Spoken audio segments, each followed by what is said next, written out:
Stationary box jumps are not a good exercise. The primary purpose of them is really just getting girls looking at you on the beach, as you're going to see here. I mean, it looks cool, basically, and it feels cool, and that's the main reason why people do them. But when we actually break the exercise down, it doesn't hold up, it's not functional, and it trains mechanics that will cause injury, okay? So let's talk about the biomechanics of a 2-foot jump. Alright, so the forward momentum of a 2-foot jump is all created by running into the jump, right? That forward momentum is just carried.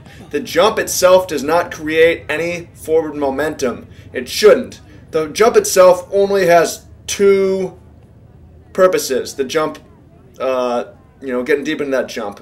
All the jump does is, 1, creates upward momentum, and 2, breaks the forward momentum or transfers it into upward momentum.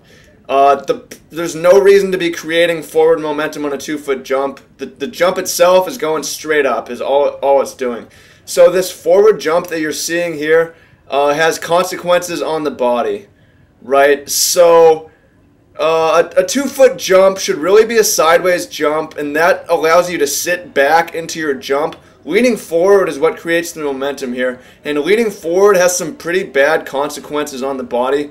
It gets you using your anterior chain primarily to your posterior chain to get up. Your posterior chain is your back muscles, the glutes, the biggest muscles in the body. These are what you want primarily handling this massive, massive load of force as you're going up, right? There's a massive amount of force, and when you lean forward, it becomes very quad-centric, and all of that force is getting jammed into your patellar tendons, causing patellar pain and patellar damage. You are pushing through your toes, tremendous amount of force going through your Achilles tendon now, and those are issues with creating forward momentum on a stationary box jump.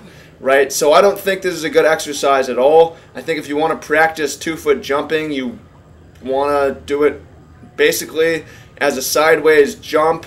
If you're doing it stationary, just go straight up. If you want to create any kind of momentum, run into the jump.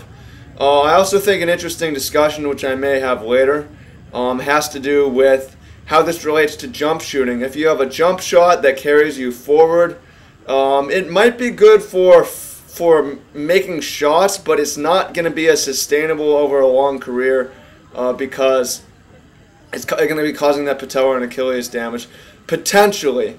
So I don't recommend stationary box jumps. It's fun, it's tempting to do, it's going to get people looking at you, but at energy efficient basketball, we're about functionality, and this exercise just does not hold up.